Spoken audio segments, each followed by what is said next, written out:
বিসমিল্লাহির রহমানির রহিম। আসসালামু আলাইকুম সুপ্রিয় ভিউয়ার্স, শীতলপাটির বালাগঞ্জ থেকে সবাইকে স্বাগত জানাচ্ছি। আমি মোহাম্মদ হাবিবুর রহমান উজ্জ্বল। এই মুহূর্তে অবস্থান করছি বালাগঞ্জ বাজারের রূপসী বাংলা ফেসবুক পেজ থেকে। আপনারা নিশ্চয়ই অবগত আছেন যে 2024-এর ভয়াবহ বন্যা কেটে যেতে না যেতে আবার পুনরায় বন্যা এই বালাগঞ্জ বাজারে সহ বিভিন্ন জায়গায় বন্যা দেখা দিয়েছে। আসলে গত 3 দিন টানা বৃষ্টি বর্ষণের ফলে নদীর পানি বৃদ্ধি পেয়েছে। আমরা এখন বালাগঞ্জ বাজারে অবস্থান করছি এবং বালাগঞ্জ কুশিয়ারা নদীর তীরবর্তী এই বাজারটি আপনাদের সরাসরি বালাগঞ্জ বাজারের সর্বশেষ অবস্থা দেখাবার চেষ্টা করব। এই মুহূর্তে বালাগঞ্জ বাজারে অবস্থান করছি। আসলে গত 3 দিন টানা বৃষ্টি বর্ষণ হয়েছে।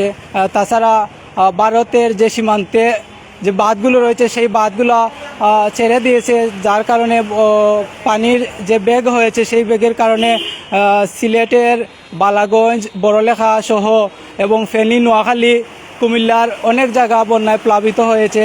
মানুষ ঘরবাড়ি সহ এখন বিপদের সম্মুখীন হয়েছে। তো বালাগঞ্জ বাজারের সরাসরি দৃশ্য আপনাদেরকে তুলে ধরার চেষ্টা করব। আপনারা রূপসী বাংলা ফেসবুক টিভির সাথে থাকুন। তো আমরা বাজারের যে ভিতরে অবস্থান করব। দেখেন মানুষের চলাফেরা কত দুর্গতি, বুঝলেন। আমরা এখানে এক দোকানদার ভাইয়ের সাথে কথা বলার চেষ্টা করব। আসলে বন্যা হঠাৎ করে পানি গতকালকেই বৃদ্ধি পেয়েছে। আমরা ওনার মুখ থেকে সতেজ জানার চেষ্টা করব। ভাই, পানি কিতা ও আজকে হয়েছে নি না আগেও পানি আসলো? আসসালামু আলাইকুম রহমতুল্লাহি বারাকাতু। আমার নাম মোহাম্মদ জুয়েল আহমদ। আমার বাড়ি হইল রাধাকুনা, বালাগঞ্জ, সিলেট। আমি এখানে ব্যবসা করতেছি প্রায় 14 বছর যাবৎ। 2022 বন্যায় আমার দোকানে পানি উঠছিল, আর এবার দুইবার পানি আইছে, দুইবার পানি উঠছে। কালকু হালকা হালকা পানি আছিল আমার দোকানও, আর আজকু আইয়া দেখি দোকানে একবারে ভিতরে সব পানি। আমি fridge, AC, fan, motor, engineer সব জাতের কাজ করি, কিন্তু কাজ করতে পারতেছি না পানির কারণে। সব কিছু উপরে তুলে রাখছি। 2 দিন ধরে খুব কষ্টে আছি আমরা। জি, পানি বৃদ্ধি পায় তাহলে তো অনেক ক্ষতি। অমনেও আইসে পানি বৃদ্ধি পাইলে অনেক ক্ষতি হইব, আমরা আর কিছু করার নাই। তারপরে তো আমরা মানিয়ে নিতাম হইব।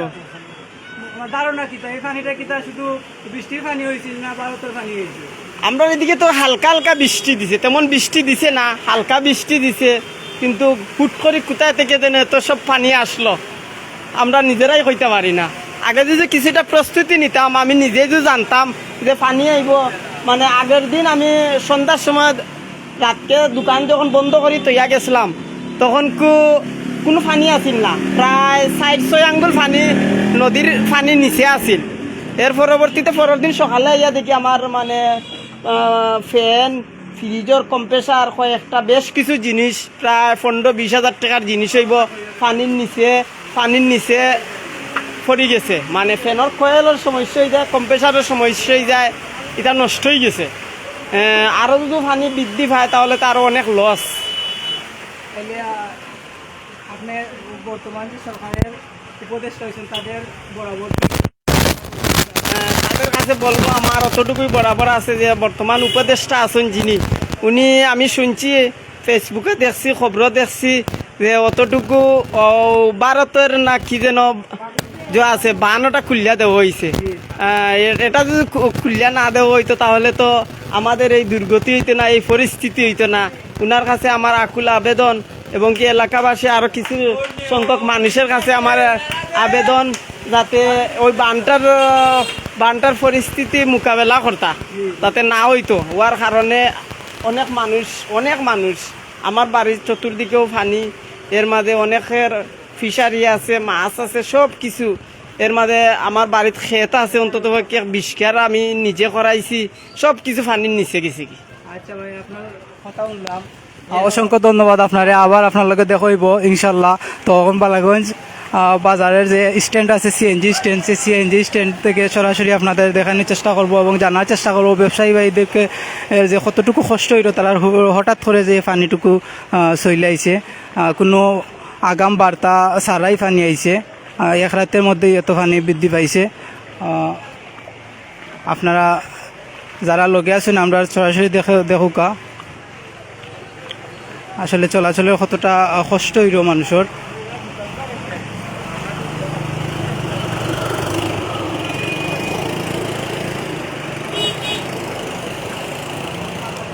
দোকানপাটে যারা আসলো গত রাইতে পানি আসলো না, তবে হঠাৎ সকাল থেকে যে এত পানি বৃদ্ধি পাইছে যার কারণে দোকানে পানি ঢুকে গেছে, মানুষ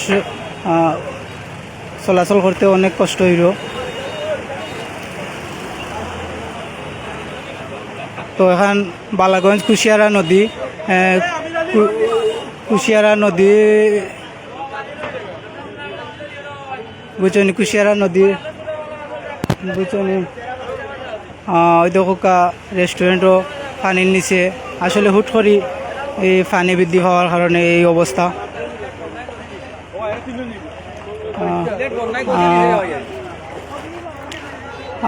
যে বালাগঞ্জ বাজার থেকে যারা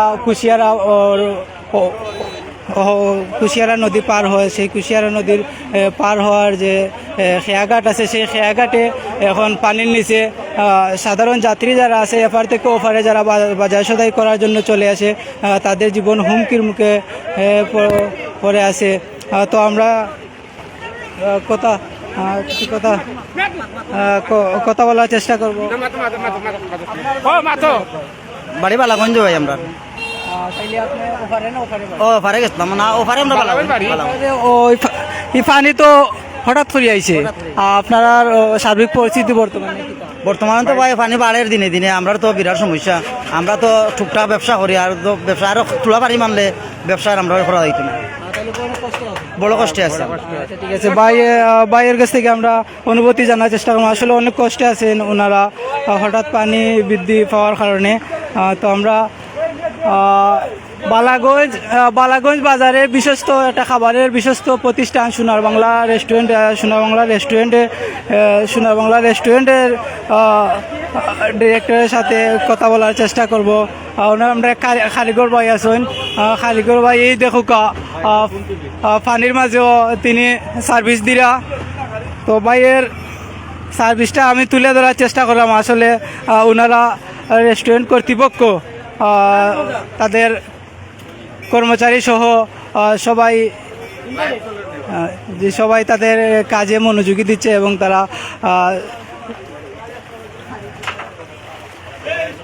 আমরা সরাসরি কথা বলার চেষ্টা করবো সোনার বাংলা রেস্টুরেন্টের ম্যানেজার সাহেবের সাথে। ম্যানেজার সাহেবের সাথে কথা বলার চেষ্টা করবো। আসলে ভাই হঠাৎ করে তো পানিটা আইছে, তো আপনার যে ব্যবসা প্রতিষ্ঠান আছে কেমন অসুবিধা হইল? অসুবিধা তো ভাই কাস্টমার বাজারে আসতে পারতেছে না। এই নিয়ে 3 বার বন্যা হয়েছে বালাগঞ্জ বাজারে, তাতে অনেক ব্যবসায়ীও লস হচ্ছে ব্যবসা প্রতিষ্ঠানে, আর মানুষ বাজারে আসতে পারছে না। পানি তো দিন দিন বলতেছে। গতকালে তো পানি তেমন একটা আসলো না। জি আসিল, অল্প ছিল, এখন আজকে একটু বেশি বেড়ে গেছে। হঠাৎ যে পানিটা আইছে এটার জন্য কি প্রাকৃতিক যে বৃষ্টি সেটা দায়ী না, এখানে রাজনীতিক না, প্রাকৃতিক তো আমরা দেখলাম, রাজনীতিক তো পানির সাথে কোনো খেলা হবে না। অনেকে বলে যে ভারত নাকি বাঁধ খুলে দেওয়ার জন্য হঠাৎ করে এসব পানি এসেছে। যে এইটার জন্য তো হঠাৎ করে বাঁধ ছেড়ে দেওয়ার জন্য পানি, না হলে তো এত পানি হওয়ার কথা না বৃষ্টির জন্য। পরিকল্পনা এটা তো আমি জানি না, হয়তো হতে পারে। অসংখ্য ধন্যবাদ। আমরা সোনার বাংলা প্রতিষ্ঠানের ম্যানেজার সাহেবের সাথে কথা বললাম। আসলে হঠাৎ অনেকেই বলছে যে কোনো হঠাৎ ভারতের একটি পরিকল্পনা, যার কারণে বাঁধ খুলে দিয়েছে, আর এই বাঁধ খুলে দেওয়ার কারণে এসব পানি হু হু করে ঢুকছে বাংলাদেশে, যার কারণে এই যে বালাগঞ্জ বড়লেখা ফেনী নোয়াখালী কুমিল্লা সহ বিভিন্ন গ্রাম এলাকা পানির তলিতে ভেসে গেছে। তো আমরা কথা বলার চেষ্টা করব ভাইয়া রূপসী বাংলা টিভি ভাই আমি দিছি না বক্তৃতা কোনো আমার এক ভাই উনি কখনো বক্তৃতা দিয়েছেন না, ওনার সাথে কথা বলার চেষ্টা করেছিলাম কিন্তু উনি না করে দিয়েছেন।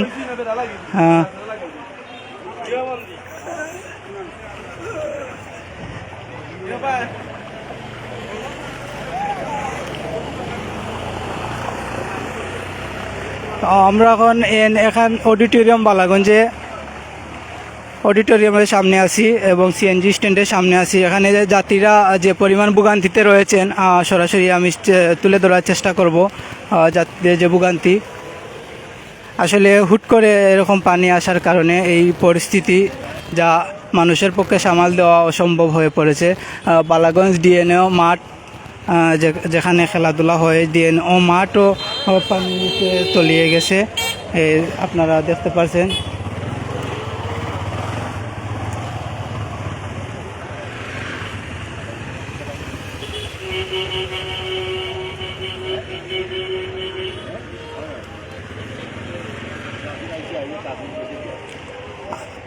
আসলে বালাগঞ্জ উপজেলার যে বালাগঞ্জ বাজার রয়েছে, সেই বাজারের যে প্রথম বাজারের মুখ যেখানকে বলা হয় সিএনজি স্টেশন, সেই সিএনজি স্টেশনে যাত্রীরা যে পরিমাণে ভোগান্তিতে রয়েছেন,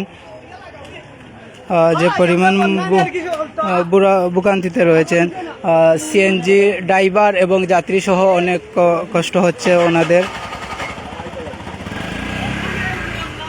তো আমরা এক রিক্সা চালক ভাইয়ের অনুরোধ, ভাই পানি তো হঠাৎ করে এসেছে, তা আপনার আসসালামু আলাইকুম ভাই। আমরা তো তাতে কুয়াশিতা ওর আমার ঘরে ধরে বাচ্চা তাহা জানা পানি অনেক বেশি হয়ে গেছে।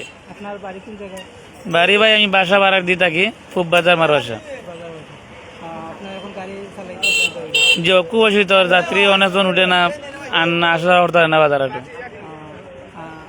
এই যে বন্যা হচ্ছে, যার কারণে কি সরকার প্রচেষ্টার উদ্দেশ্যে আপনার কি বলা আছে? বন্যার পানিটা কি হঠাৎ চলে এসেছে, সরকারের দৃষ্টি আকর্ষণ আপনি কি বলবেন? সবাই দৃষ্টিতে আমরা উঞ্চি কোন জায়গায় একটা বাঁধ দিছে, এই বান্ধের হারণে গায়ে পানি না আটটি যায়, আর ফুলিয়ারি আমরা এদিকে টেলালো হয়। অসংখ্য ধন্যবাদ। আপনি এই জায়গাটার নামটা আসলে ওনারা তো সাধারণ শ্রমিক, তারা দিনমজুর মানুষ, উনি রিক্সা চালিয়ে সংসার চালায়। তো ওনারাও জানে যে ভারতের যে বাঁধগুলো আছে, ফারাক্কা বাঁধ, এই সকল বাঁধ খুলে দেওয়ার কারণে বন্যার পানি ঢুকেছে। আর তিস্তা সহ এরকম বাঁধ, যে এরকম বাঁধ খুলে দেওয়ার কারণে অসুবিধা হচ্ছে। ওনার বাড়িতে পানি ও বাচ্চা কাচ্চা নিয়ে খুব কষ্টে আছেন, দিনমজুর মানুষ রিক্সা চালনা করছে। তো ওনাদের জন্য দোয়া করবেন সবাই।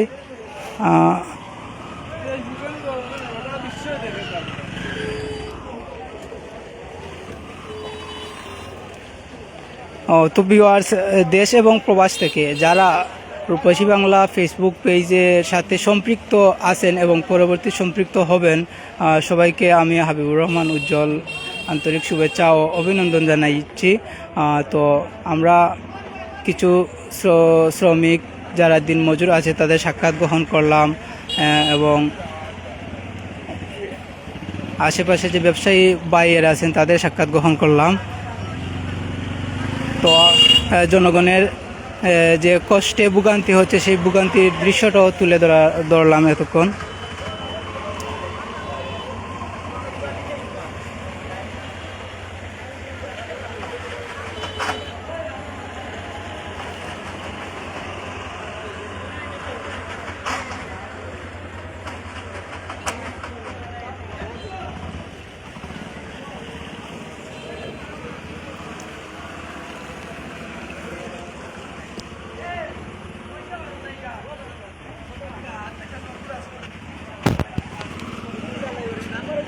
তো রূপসী বাংলা ফেসবুক পেজের ভিউয়ার্স, শীতলপাটির বালাগঞ্জ থেকে এতক্ষণ আপনাদের সাথে ছিলাম আমি হাবিবুর রহমান উজ্জ্বল। আপনাদের সরাসরি দেখানোর চেষ্টা করেছি যে বালাগঞ্জের বাজারের সর্বশেষ পরিস্থিতি এবং এখানকার মানুষ যে কুশিয়ারা মনু নদী রয়েছে, সেই নদীর পানি হু হু করে বেড়ে বালাগঞ্জ বাজারের যে রাস্তা আছে, রাস্তা সহ পথচারীদের যে চলাচলের অসুবিধা হচ্ছে, সেই বিষয়টা তুলে ধরার চেষ্টা করেছি। এই বালাগঞ্জ বাজারের প্রধান যে ফটক রয়েছে, সেই ফটক থেকে আমি সাথে ছিলাম হাবিবুর রহমান উজ্জ্বল। আপনারা এই চোখ রাখবেন রূপসী বাংলা ফেসবুক পেজের পর্দায়। এখন আমি এই মুহূর্তে বালাগঞ্জ বাজার থেকে বিদায় নিচ্ছি। সবাই ভালো থাকবেন, সুস্থ থাকবেন। আল্লাহ হাফিজ।